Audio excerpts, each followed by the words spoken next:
Okay. Hi, guys, and welcome to all those who are listening. I'm Dan, and I'm joined here with Jono and Daniel Cherniske. I'm in Palmerston North. Jono's in Hinds, in the South Island, New Zealand, and Daniel Cherniske is, if I'm correct, Buffalo, New York State. Is that right? Yep, that is correct. Western New York, baby. Yeah. So we're coming from all over the place, long distances, and talking live in our third session of Jono and Dan Chew the Cues, Well, which let's is just address that quickly. Let's just make that change now. okay. So now we're chewing cues. We're not chewing FAQs.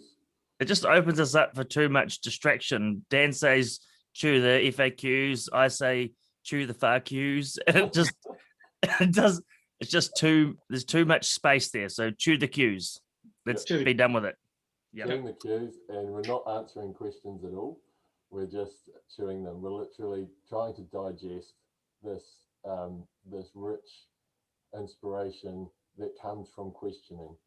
And Daniel Cherniske has sent through some questions um, that have just so much to them, so much depth to them. And so today we're going to go through these questions and just have a conversation around it. So hopefully there'll be some real insight gained and benefit for everyone from this. So let's start off by quick introductions. Um, Daniel, do you want to just say whatever you'd like to about yourself at this moment? Sure. Um, Introduction. I'm a father. I'm a gardener. I currently live in Buffalo, New York, where my partner is from. But I was born on the West Coast, and then most recently was living in Washington for a long time. It's kind of a deep part of me is still there. Yeah, I am a advanced permaculture instructor, as well as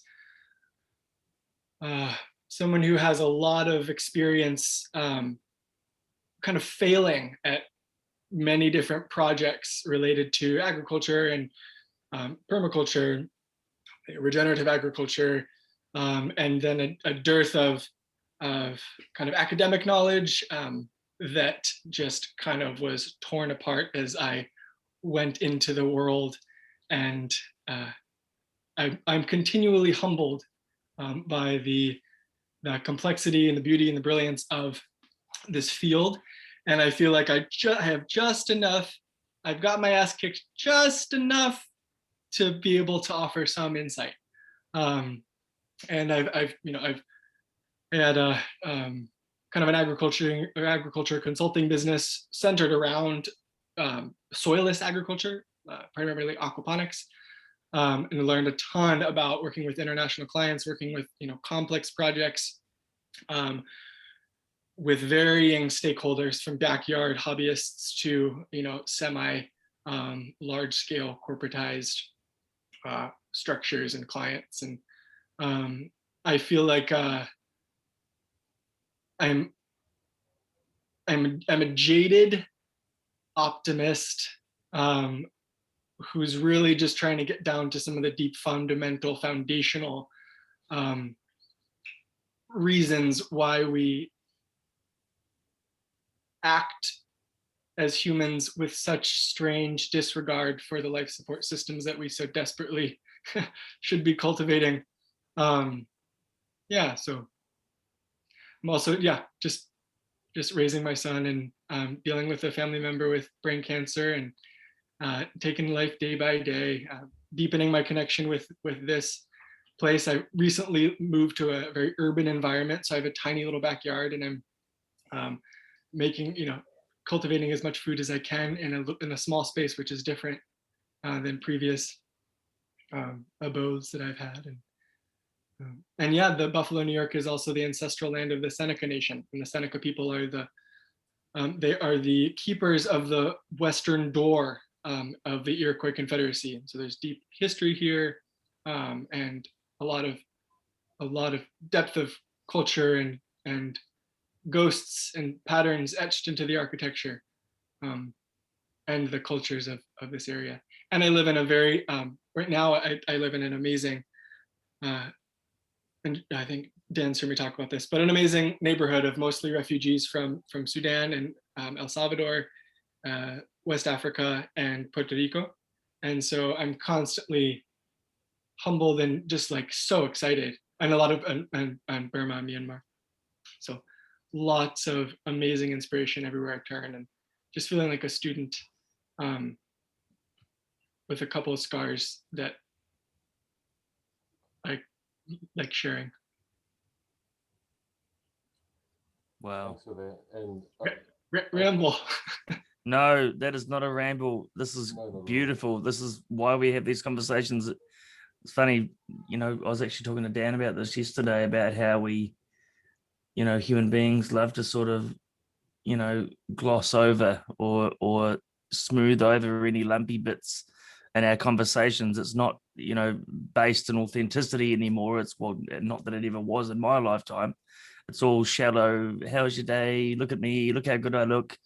You know, and I love how you shared about the scars, man, because it's perspective building, and you're just a human. You're a human being.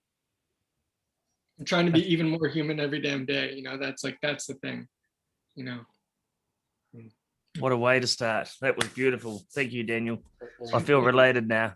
you Oh, didn't good. even mention music. You're an amazing musician Ah, and poet, and that for me, like that's the real inspiration. Like I can feel the truth in what you say and what you do through your music.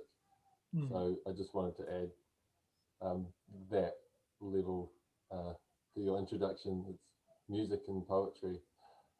Thanks, man. I really appreciate that. It's easy to kind of compartmentalize, like, oh, here's my, like, you know, self over here, and here's myself over there. So thanks for weaving that in. More whole. So, Jono, do you want to just give a quick introduction for Daniel's benefit about yourself? Yeah, sure. Yeah, I think it's really important. You know, my listening of Dan has changed in the last 4 minutes, just because of this relatedness, this sense of being with Daniel. So I bet offer the same. So I am a father of two. I have a wee boy named Bo Charles, who's 5 years old, and a wee girl who's she's 8, but she's going on 16. I swear, she's growing up very quick. Harper Olive, and I have been farming for I farmed for basically 14 years, conventionally. Wore a few scars during that period where I probably had more near-death experiences than most. Like I've survived 2 100-kilometer-an-hour head-on car crashes. I've had a few really close encounters. Also, one of those car accidents cost me a lot of money that led me to be bankrupt very young at 19. So when I climbed the ladder of farming in New Zealand, I got to a point where the next step, I needed to be self-employed, and I couldn't do that.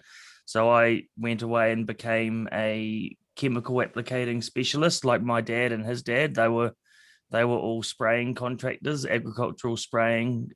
So chemicals were a big part of my life. And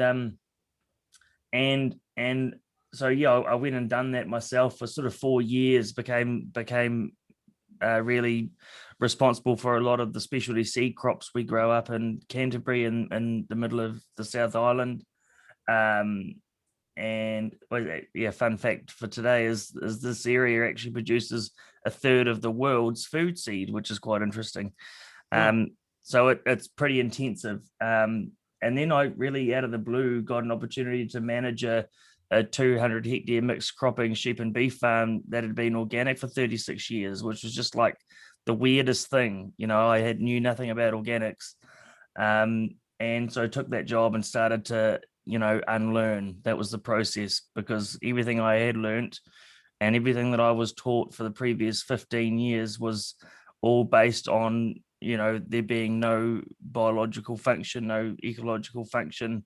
It was the soil was dirt, and it was just there to hold plants up, and something for me to put fertilizer and chemical on to extract, And so I started to learn a lot, and also at the same time went through a divorce.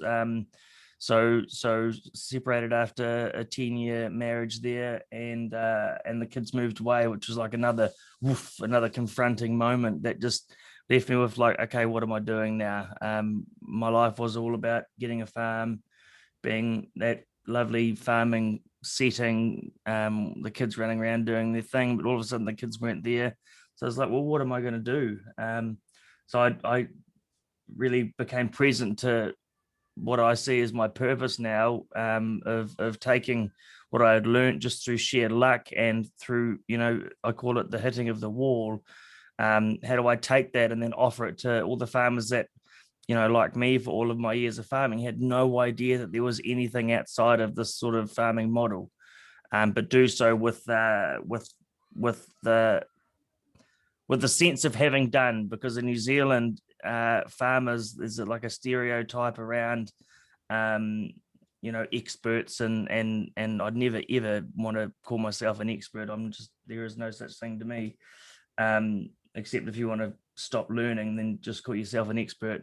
But I wanted to just get that polarization out of the way, because what I talk about is from having done, practically done. I'm not qualified. I never went to university, but I've learned a heck of a lot. So now full time, after 3 years of managing that farm, I go around. That's how Dan and I met. I just do a lot of these conversations, do a lot of sort of workshop work, a lot of one-on-one coaching sessions using Zoom, and I travel a lot, just teaching people the foundations of what we call ecological or regenerative agriculture, with a focus or a foundation and mindset, and what's underneath it all, and who are we being about our operations, and what do we actually want to achieve, and then working with those. So that's what I do, and through this period, man, of discovery, through hitting that wall of the kids and having to recreate my life again, I've discovered the human being in myself. I'll actually show you. This is a photo of me when I was farming. It's not very pretty. I was a grumpy man, like seriously, and that's who I was being. Was like dominant, controlling, and look at how I farmed: dominant, controlling, my way or the highway. And then my whole world opened up, and then I noticed me opening up. And now I write poetry, and I don't need to smoke an ounce of cannabis a fortnight to sleep at night. It's I can be with people for the first time and listen, rather than listening for the opportunity for me to vomit on them verbally. So that'll do me. Nice, Jono. All right.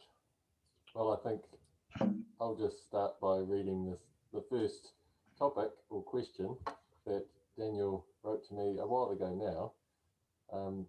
And here it is. What is regenerative agriculture and what is not? I find there is so much confusion surrounding sustainable or green or efficient forms of agriculture, such as hydroponics, aquaponics, claiming to be regenerative or life supporting.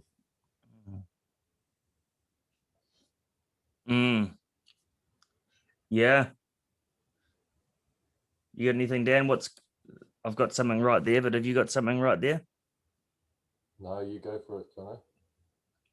Just watching this beautiful front just blow across. It's really interesting and quite timely. So what I'm hearing right now is like, these questions are fantastic. What is it and what is it not? And to answer any question, or to come in any question based around is or isn't, what I am committed to avoiding is like division, because to say something is and then something isn't I'm doing this, so that must mean I'm not. One can be forgiven for looking into practices like ploughing as being like, that's not regenerative agriculture. However, if it's ploughing mixed in with, high diversity plantings, really good, effective grazing management, all of a sudden it's just a little piece of the puzzle. And although that ploughing event is like a degenerative event in itself, you've got all these other events that are pushing the needle forward. So it's like a little half step back, but then 2 or 3 steps forward. So it's really context specific. What is it and what is it not? Yesterday, Dan and I had this conversation. I'm gonna have to bring it in here now. So simple. And we'll just play it on like a philosophical level here, not to make any practices right or wrong to create division on the ground. Let's just high level here. Regenerative is to bring more life to an area, and then degenerative is to deplete the life or reduce the life. I think that's quite simply beautiful, isn't it? Yeah, that came out of a film that I watched that I wish I could remember the name of. Into the Soil. That's it, Into the Soil. And the woman who was interviewed was asked that question, what is regenerative agriculture? And her answer was, regenerative agriculture is coming to a place and making it more alive. And yeah, we had a conversation about it, Jono and I, yesterday, and it's just, wow, that's so simple, but it actually encapsulates for us what the essence is. And it's just not about practices. I mean, to make a place more alive, perhaps there can be some ploughing, if that's what's required to get the diverse plants working. And perhaps there could even be some types of chemicals used at certain situations. But in the overall picture, if you're working to make that place more alive, to me, that's regenerative. So it's not so much about practices, but about that high level understanding of what the intention is. Which to us works fine. And to like society and most people out there on the ground, they don't like, any, because it's like, give me the tangibles, let me use something as a way to make me good or not good. You know what I mean? And it's like, increase the life. What does that mean? Have a look. You'll know, and it'll be different for everyone. Oh, that's good. That's John, I love where you took this. I remember writing that question and kind of writing it out of the spirit of like wanting to defend the term due to the onslaught of co-opting that many of the same entities and forces that are not life-sustaining are trying to do. So, it's like we'll soon see like Roundup Ready corn with like a regenerative ag label, and it's just or we'll see Elon Musk and Bill Gates with the regenerative ag hydroponic project, something of the sort. So where you took that question is just absolutely perfect. And coming back down to the basics, is the interaction that we're having serving thriving life, or are we coming to this endeavor, whatever it is, whatever it may be, with an extractive and a dominating mindset or idea, or outlook or worldview. And that outlook is like crucial to this exercise, because that when I was farming, I had no idea there was life in the soil. Like no idea. So to discover that's like, whoa, we have the option every day to kill or thrive, or provide for billions of microorganisms at every moment. Yeah. But then Dan and I looked at it again, like my experience with high production farming in New Zealand is like when you look at, so we started to bring in a human social level to it, and so we talked about so most high productions, large scale operations in New Zealand where we're growing for commodity markets, is it's like we've got the farm, we've got and we call them labor units. It's so sad. These are people. And because we want to make them a number to work into our business models. And then we have the operating costs, which are most of them is service provision and product supply from, for inputs and to grow and extract. And then we have what goes out of the farm, which is, trucked or tanked straight to a big central point where a lot of other farmers' outputs are going to. So there we've got like 4 interactions for that operation, so the farm, the farmers, the inputs and product suppliers, it's really almost only 3 things, and then the purchaser, which is one person or one brand purchasing everything you've got, and you are subject to what that is worth, judged by how this, you know what I mean? So that in itself is very, it creates a lot of susceptibility, doesn't it? Yeah. And that element of social is, how can we come to a place and increase the aliveness through inviting more people to be involved in that farm?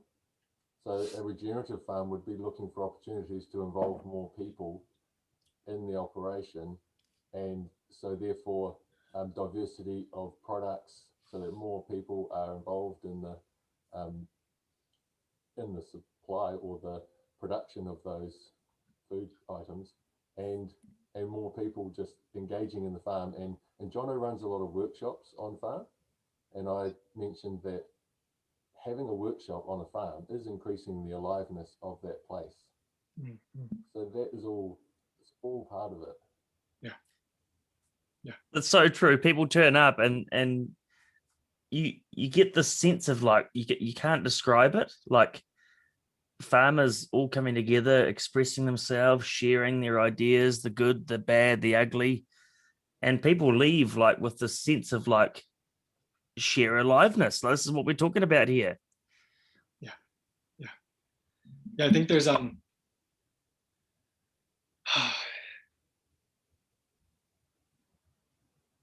yeah, I mean, regenerative agriculture too, it's like it's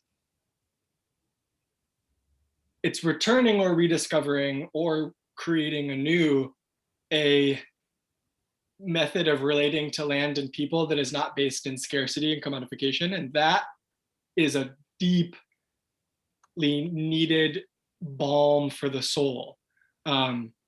Because yeah, I'm sure, Jono, like on large commodity-based farms, I mean, you see it in the bodies of the people. Like you see it in the rates of abuse that people endure in those types of farms. You see it in the amount of alcoholism and drug addiction, especially in the United States. Farming communities where it is an extractive commodity-based model, where they are riding the knife edge of financial ruin at every single moment, and they have so much leveraged debt, and there's no way out, and there's zero community because the small farm model has been eroded so deeply. There's so much aching there. There's so much pain, and yeah, getting some farmers together and brainstorming solutions or attending a workshop together, that's like, it's nearly brings tears to my eyes. It's and because you can feel what regenerative agriculture feels like if you show up to a farm, and even if it's a kind of a conventional farm, but there's a lot of food gardens for people that are living there, and there's some weeds that are snaking through gates and being allowed to coexist together, all the way up to a large scale kind of a large scale no-till or totally organic operation. You totally get this, you get the sense. But for me it comes down to is the relationship, are we relating to land out of scarcity or out of abundance?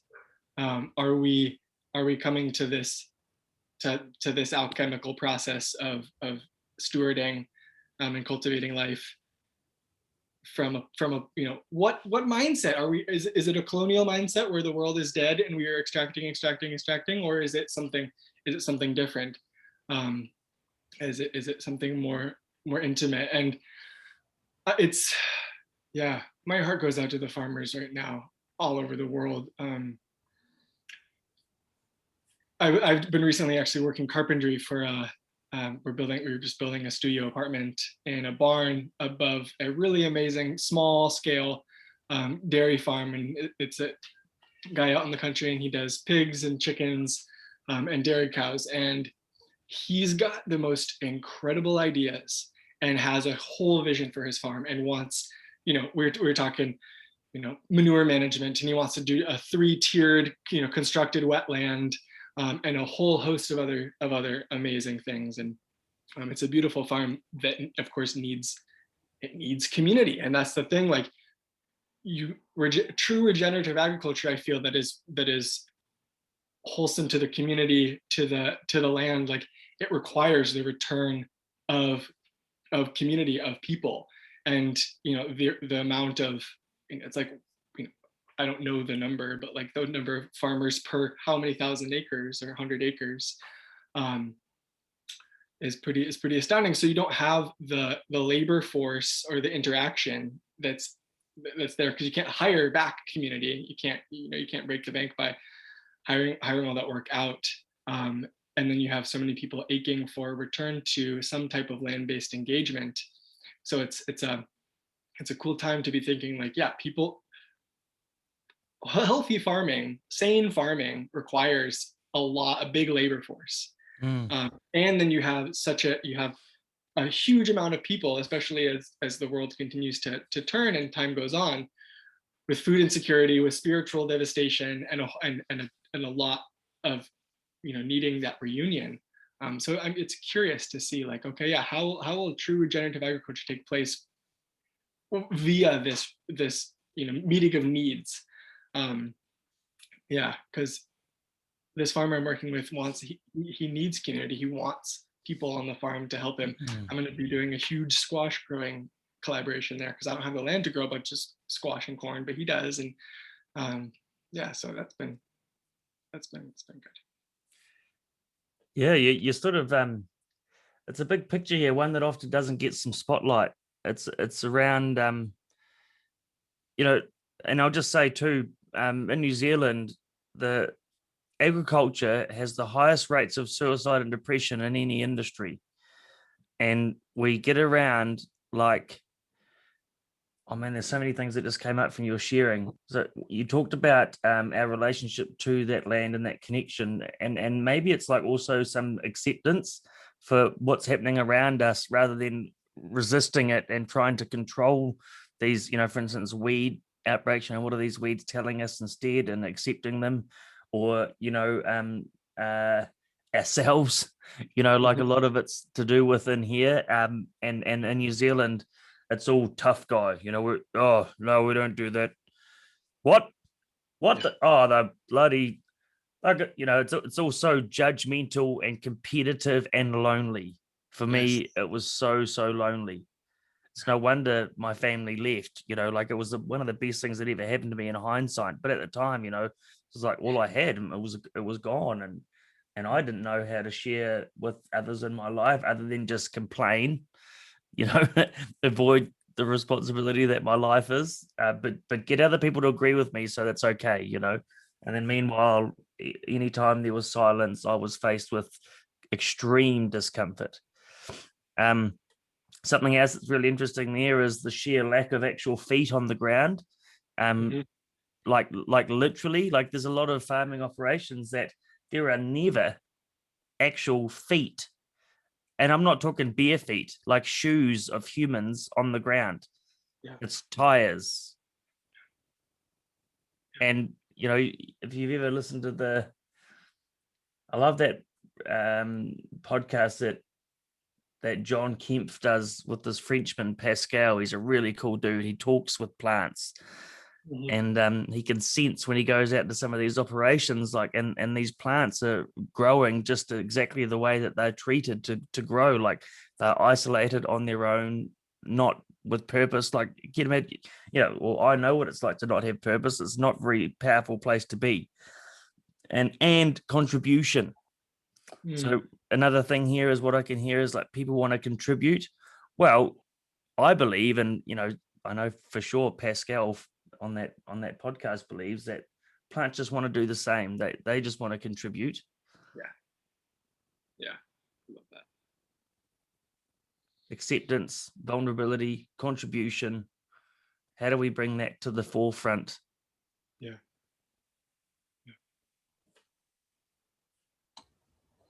Okay, I'll launch into the second question, which you have already started talking about, but here it is. How did we get to the current agricultural paradigm of extraction and domination? I find that understanding the depth of the problem, in my opinion, stemming from colonial forms of thought, story, and relationship with land and life, will aid our ability to get to the root of the matter and begin to both heal and rediscover new ways of regeneration and care for one another and the earth.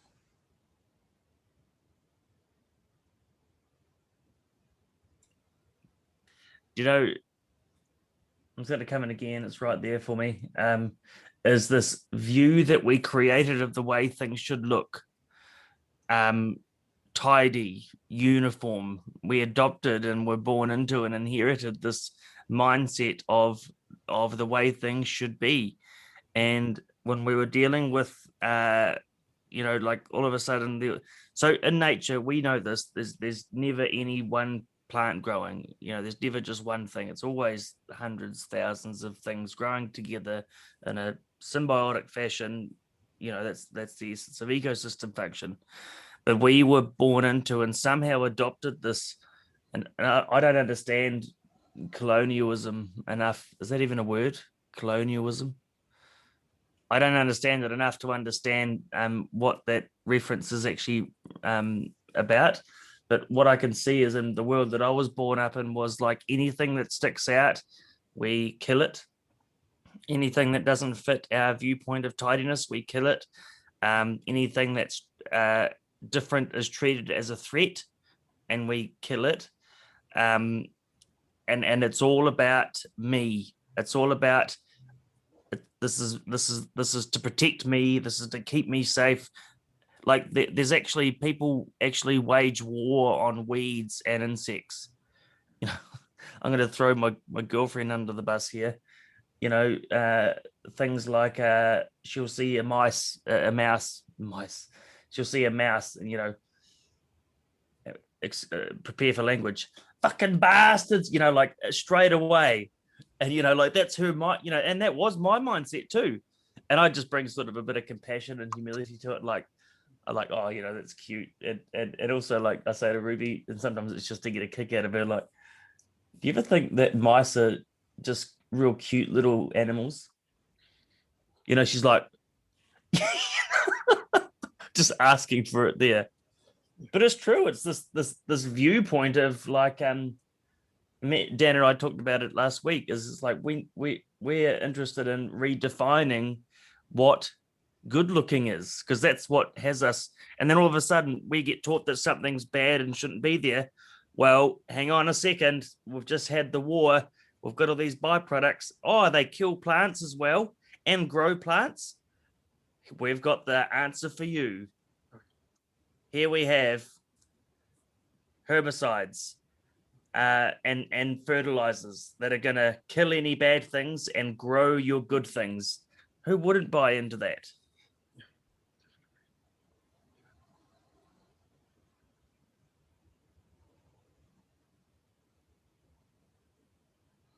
I don't think anyone did it intentionally. Sorry, Dan, you go ahead. That's okay.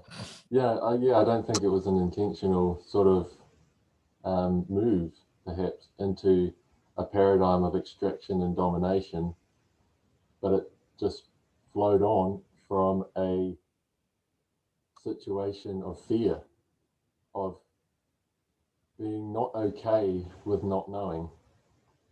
And so deciding that we're going to control it by killing the things that we don't understand, or protecting ourselves from the things that we don't understand, and acting out of that fear instead of acting out of love, yeah, and wonder for what could be, and a creative mindset. It's a real moving away from a creative mindset, and that's something that's really powerful for me at the moment, is music and creativity. And it's really obvious for me in my life, the times when I have been most creative and most able to play music and enjoying music and enjoying poetry and art and creativity, are the times when I feel most alive and most satisfied, and where the best experiences are for me. And then the times when I've been following what I thought I should be doing to achieve success, and to achieve in the what I call like the stepping stones that are laid out for me in my path. If I'm working my hardest, how I've been told to, along those lines, to get to whatever goal is next in the farming ladder or in the academic ladder, I'm not playing guitar at all. I'm not being creative. I'm not feeling alive. yeah, And so I don't know how we fell into that, but yeah, perhaps colonialism and coming into a place of so much not knowing, so much not knowing and not being okay with that, and from that acting out of fear is what I feel. yeah.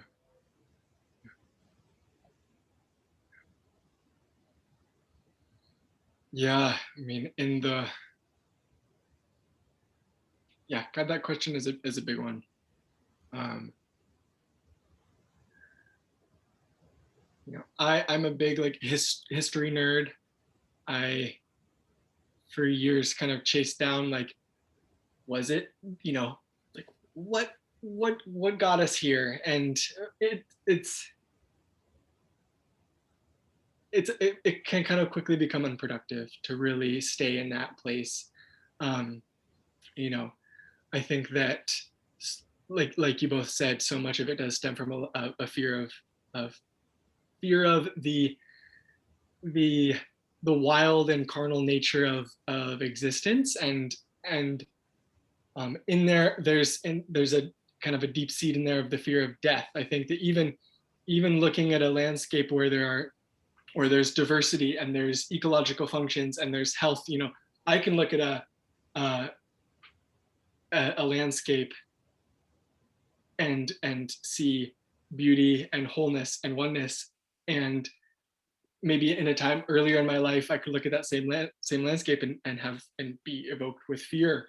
Or somebody else could look at that landscape and go, holy shit, this is messy and dirty and wild and needs to be tamed, because I'm taming my own wildness. I mean, it's like regenerative agriculture is like it's kind of rewilding the land, and then just having our needs met through that process, and stepping back into our role as humans, which is to increase diversity and increase creativity and increase reciprocity with the forces that sustain us.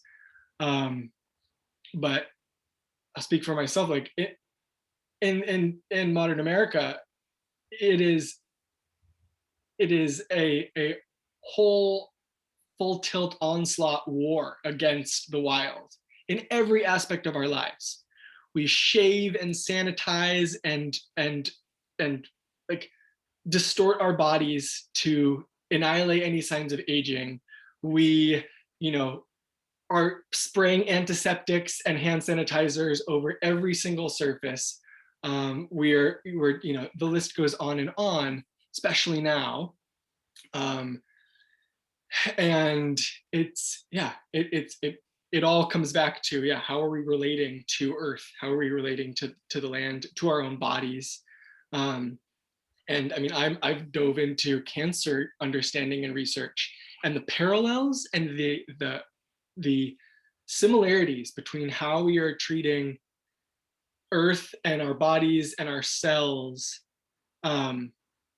and the animals that we farm, the plants that we eat, they're so similar. It's just it's been such a shocking, a shocking thing. But yeah, whether it's been intentional or not, I mean, I know that some of the intention stems from, I don't know if either you're a Catholic, it doesn't necessarily matter, I just don't want to offend anybody. The Catholic Church back in medieval Europe, laid in motion some dominoes that we're still dealing with today, and that historical colonialism has now turned into a corporate colonialism, where multinational corporations use the world as their plantation, and humans and ecological functions as the ability to kind of maintain an endless growth economy that is just hell-bent on eroding every scrap of life and wildness and piece of authentic connection to land, in the kind of mechanistic desire for a plastic world where we can control everything, because anything that is out of control reminds us that we are not actually fully in control as humans, that we actually need the sound of songbirds and the rush of wind through grass, and we need to know how seeds grow and how animals are killed, and we need to be fully involved, and that full involvement is not convenient if the goal is, like you started this conversation out, Jono, algorithmic spreadsheet efficiency, where you can calculate exactly the inputs and get as much return as possible out of that indefinitely, which of course you won't because the soil erodes, but then you got another product. And now, we see weeds in the American Midwest that are resistant to 4 herbicides. And then you have Bayer and Monsanto coming out with new GMOs that can sustain 5 different herbicide applications. All while, we're riddled with cancer, we're isolated as humans, we are terrified of the responsibility of sovereignty and celebration of being alive, and then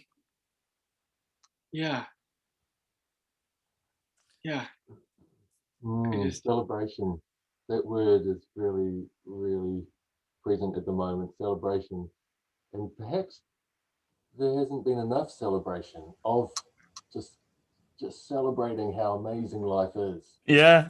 And too much fear of, oh, what about this pest? What about this potential problem? Or what about my security? Yeah. Let's celebrate. Let's celebrate what there is to celebrate. And from that, it leads on to kind of like ritual. Yeah. It's almost like we really value this. We really appreciate this process or this land. And so we want to celebrate the key moments in its creation and our involvement in it. And by doing so, you build up, I suppose, like ritual and really embodying that gratitude for the place. Yeah. Oh man, got something to do with it. Well, dude, what happens when you, and I'm so reminded of like a jam session, and you said, scared of life, and then, scared of death. It's both. But coming back to celebration, if we're celebrating any moment in time or anything, it it subconsciously brings a level of acceptance to that, whatever it is you're celebrating. And we can celebrate, when someone dies, it's generally a sad moment, yet we can celebrate that and be happy. Like when I had the car accident last year and was lying in the chopper with 15 broken bones and my son, vomiting on my chest, but alive. I was happy, I was in celebration. My 2 children are alive, but all the odds were stacked up. But what doing that does is creating acceptance with anything, including a whole paradigm, allows for creation from that moment on, rather than changing within something, because you've stepped out of something, you've accepted it, you're celebrating it just for what it is and for what it isn't. And from there, you can create because you have the space. It gives you the space. If I was to carry around my past of massive chemical use, fertilizer use, completely destructive mindset, I'm unrecognizable today because I was able to accept and let it go and create newly. And people that only met me in the last 3 years can't believe when I talk about the way I used to be. Yeah. I think it's massive, Dan. Celebration, acceptance, and the actions are called that because you're present and you can see the opportunities, because you can see for the first time because you're not in it. Yeah, I like that. Yeah. Yeah, I've got goosebumps. Yes, indeed. Exactly. I know, and I think that, yeah, celebration and even just moments of gratitude speckled throughout your day, it's such an act of resistance, and you're resisting the things that, you're resisting a force that never wants you to celebrate, always wants you to be stressed, whether or not that stress is coming from, kind of liberal environmentalism, like, never stop working, the world is falling apart, like, it's your fault, you'll never be enough, that. And then you have you have a whole mesa of voices in your head that do not want you to celebrate, to kind of come together and relax. And Dan, what you were saying, kind of mentioning ritual, is like, yes, we desperately need traditions and holidays that are wedded to the seasons, to the land, to what is going on within our own ecology and the ecology of our bodies, and the agricultural ecologies of the farms that are growing our food for us, in our gardens. Like, we need an earth-based celebratory matrix. And it's like, my ancestors are Eastern European, and so within my ancestry, we would have massive Beltane bonfires, and with multiple nights of singing, and massive feasts whenever somebody was married that would go on for 3 days. When life was harder back then, like when we you could say that, well, we died way earlier, life was harder and it was challenging and we slaughtered each other, but the amount of celebration that earth-based peoples experience is just unrivaled today. Like, we just don't do that at all.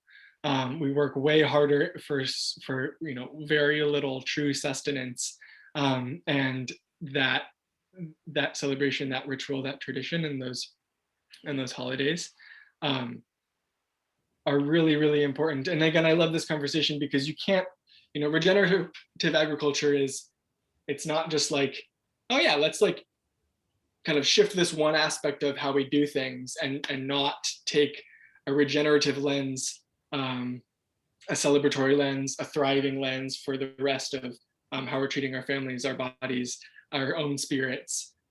So yeah, it's like that full holism. It's like, and it's also it's a remembrance and a rediscovery. Yeah. And Jono, I just love your story. I feel blessed to be chatting with you, and your history and your depth of knowledge and experience is really inspirational. That's awesome. Thanks, Daniel. I think this is the perfect time I'm going to pick a card. This is a new thing. This is a new thing that we're doing. I'm gonna pick a card. These are called Be the Change. Nice. Oh my goodness. Okay, we're going to talk from this. Continuing to the camera.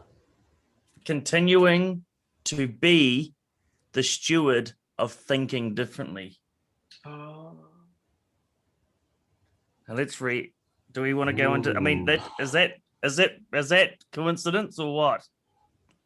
Can you hold it right up to the camera, please, Jono? Nice. Yeah. Oh man, yeah, God, every day it's so hard. We were born into this, fear at a very young age. Yeah. 4, 5 years old, you better start pulling your weight. Yeah. You're not going to make it.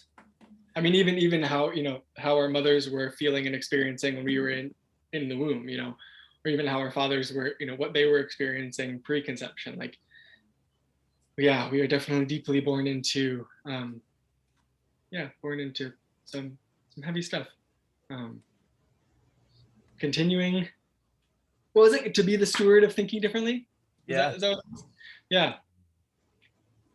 The easiest thing the most common thing that jolts me out of thinking differently is scarcity. That's like financial scarcity, scarcity of time, scarcity of love, of food, whatever it is. And so it's like my work recently, especially raising a child, and then as you both know, like, what do I want? How is my state raising you? Because I want you to have a better life than I have. So just anchoring abundance, feeling scarcity, and then being like, oh yeah, I'm feeling that nasty, oily, slippery, scarcity feeling. I feel tight in my stomach. I'm gonna take a breath and relax that. Like I'm feeling out of, I don't feel like I'm feeling out of trust. Like, holy shit, okay, cool. I'm gonna come back into trust, because that's what my partner needs of me. That's what the earth needs of me. It's what my son needs of me. It's what my community needs of me. And that's all there is. That's all there is. Yeah. Study when you get up in here. Yeah. And the disbelief of, and I love how you mentioned like body sensations then, because there's one thing to feel lack, to feel scarcity, and to feel fear, but the collapse that we all fall into is we relate that to that is me. Yeah. Mm-hmm. Not just an experience of. If you can just be like, oh, I'm experiencing that. Then you have a choice. Yeah. It's when we get into and we enforce it by saying that verbally to others, oh, I'm so stressed. Or, I'm so tired. Oh, it's like, oh no, these are my experiences or my bodily sensations or my thoughts and emotions. Yeah. I wonder what's going on. Oh, I see. I'm scared of abandonment or something like that. That's similar. That's something that I can relate to anyway. Yeah. Well said. That card was perfect, Jono. That's crazy. That's what we are, aren't we? We're stewards of thinking different. Yeah. And that's so hard. Yeah, it's so fucking hard. To be outside of that accepted definition of success is hard. And there's a lot of things that do try and jolt you out of that and remind you that scarcity, something is threatening you right now. Those just from everywhere. I know. And I like that first word, continuing, because that's it. You're not reaching any pinnacle or anything. You're just continuing, just walking, and that's what I kind of just try and do. Is I'm just walking. Well, and she emphasized in large capitals be. So continuing to be, what was it? Be the stewards of thinking differently. Yes. Continuing to be. I love that. Mm-hmm. Yeah. It was a good idea, Dan, to bring that little. Dan gave me this recently. We had some really fun times together playing guitar on the side of the road. Nice. One of our latest hits is, we called it the Great Microbial Murder. Whoa. Oh, it's a beautiful song, man. It's harmonies, and there's this guitar solo. It features a little black puppy called Keith. Nice. We found ourselves in this space of like, we just like gotten to the bottom of something, hadn't we, Dan? We just sort of really shared to a level where there was not much left, and we got the guitar out, and the sun was shining, and we're about 30 minutes before going into a workshop that we were going to hold together, and we're just like, right, let's play some guitar, and then just started singing and just started laying in different bits. You've got to check it out, Daniel. It's is Daniel on Living Systems? Are you on Living Systems, Daniel? Yeah. Is it posted there? You'll find it on there. Yeah. Oh, great. Look, Awesome. check it out. Well, thank you for that. It's celebration in itself. Yes. Oh my God. Yeah. Where was I going with that? I don't know. Continuing to be the stewards of thinking differently. Yeah, just summing up these conversations, really. The more we can get these conversations out there and promote that, it's not weird. There's no stigma around thinking. And this is, one of the big things that come up for people is like, this is conspiracy theory, there's silly things like that just completely allow us to avoid thinking outside the square. This isn't weird stuff.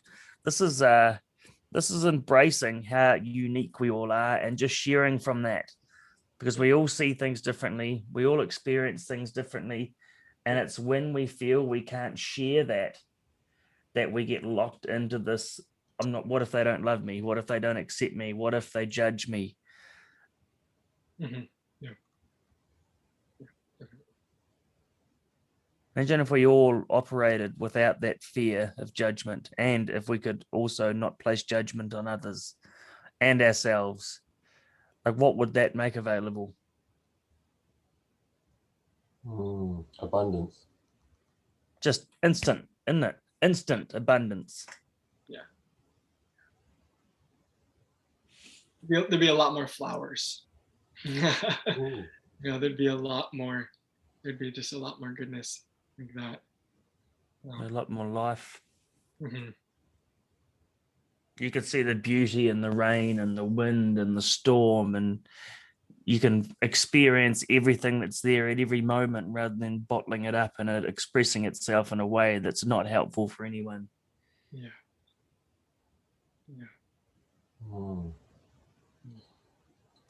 I'm feeling like we don't need to do the last two questions and perhaps have a bit of a sum up and a wrap up now, and then come and do this again one day with the other questions, or even different ones. Yeah. Probably different ones. Yeah, different ones. Okay. I've really enjoyed this. Or, so there is two more questions on your list, Daniel, but instead of doing those, would you like to ask a question that's front of your mind at the moment?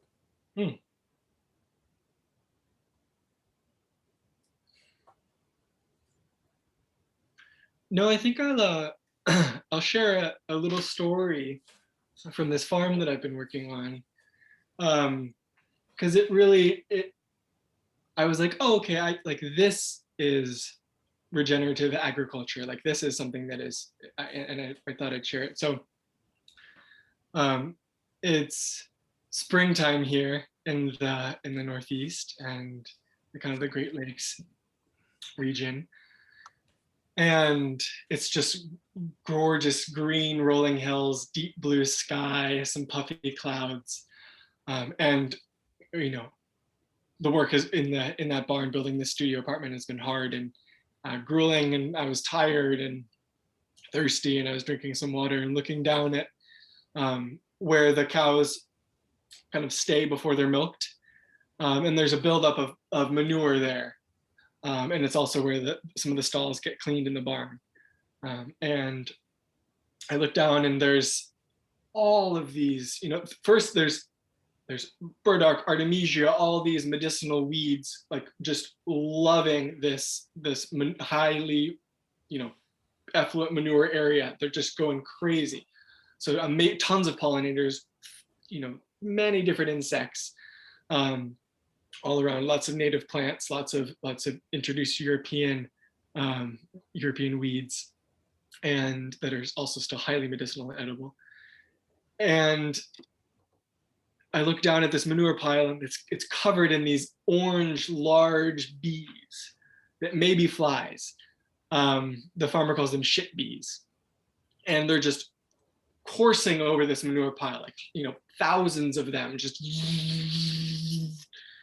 they're either kind of digging for fly larvae and eating them, or they're laying their larvae. We couldn't really figure it out. Or they're sucking water from the manure. But at any rate, there's so many of them, and they're causing this really amazing audible sound that you can kind of feel in your chest and your throat. And right above them, maybe 5 feet above them, there are, maybe 100 barn swallows that are swooping in and picking off these bees. Just, as soon as a little bee gets a little too high off the ground, a swallow comes in and eats them, and you see them perched on the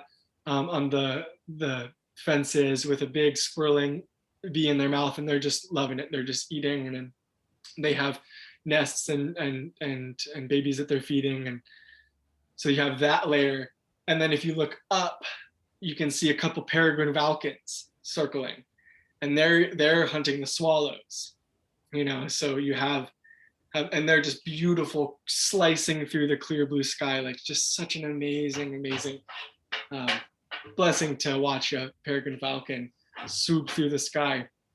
And I just loved this, because you get to see, okay, there's a cow that's being, it's a pastured animal. It has a wonderful life, and it is being used for its milk. It is an animal that is being cared for by this farmer, and hopefully in the best way possible. And its poop, so the milk that we are getting from this cow, that cow also provides this benefit to the whole entire ecology of providing fertilizer, pooping, and then creating this manure pile, which is then the host for another layer of ecological diversification that you wouldn't even think, especially when you look at, so much of the discourse now is like, cows are bad, dairy is bad, meat is bad, it causes methane gas. And so we should eliminate that from the food system, which is such a small-minded, very, very like hyper overly calculated, detached way of relating to an agricultural ecosystem. Because you don't think of the falcons, the benefit that a cow provides a falcon. You don't think about the benefit that a cow provides a swallow, or the insects, the abundance of insects that rely off of the manure of herbivores. So I just love that, like, okay, yeah, regenerative agriculture. Again, it doesn't look like, it's not a black and white thing. Like, you can never till, and you can never have animals, and you can never apply herbicides. It's like, yeah, is this way of creating sustenance and economy contributing to a thriving life paradigm, or is it contributing to a wasteland paradigm? Is there more diversification within the environment, or is there less? What will that look like 5 years down the road? In either way, in either direction. Yeah, so I just love that. You got the bees, you got the sparrows, you got the falcons, and you got the cows, and you got the farmer, and you got me covered in drywall dust, just trying to catch a break. And that's all we can see. Yeah. Imagine what we can't see. Yeah, exactly. Yeah, and then you got massive burdock plants reaching their roots into there, and so you have like amazing water filtration into that hillside, and then there's a little stream that is just very, very, very well fed through this kind of multi-tiered rolling dairy farm, and there's just a massive amount of songbirds, and yeah. Wow. Amazing picture you paint, Daniel. Yeah. I'd love to see that in reality one day. I can see it right now. It was so vivid. I have some photos. I'll post them to Living Systems. Thank you. Yeah. Thank you very much, and thanks for that story. That was just such a perfect way to end a really powerful conversation. I feel we Yeah, sort of didn't answer any questions. We Chewed never them do, up. Dan. We never No. do. This is Yeah. about chewing to diversify our gut biome, Yes. Ooh, create new function from. Yeah. That's what we're doing right now. We're just diversifying our biome, having a Mhm. chew, trying it Nice. on. Yes, exactly. Yes. We never stay on track. It's just how we roll. So definitely, let's do another one, Daniel. That was just an absolute pleasure. It was so great to meet you. I feel like I've known you for a long time already. Yeah, enjoy the rest of your afternoon with your wonderful wee son and your beautiful Buffalo, highly diverse township. It sounds gorgeous. Yeah, it is. It's a good place. Thank you both so much. It's an honor to talk to you, Daniel. Thank you, or Dan. Thank you so much for creating this. And I want to know more about living systems and the work that both of you are doing. So, cheers and thank you so much for doing that work in the world. It means a lot to all of us. It's good thing. thank you so Cool. much.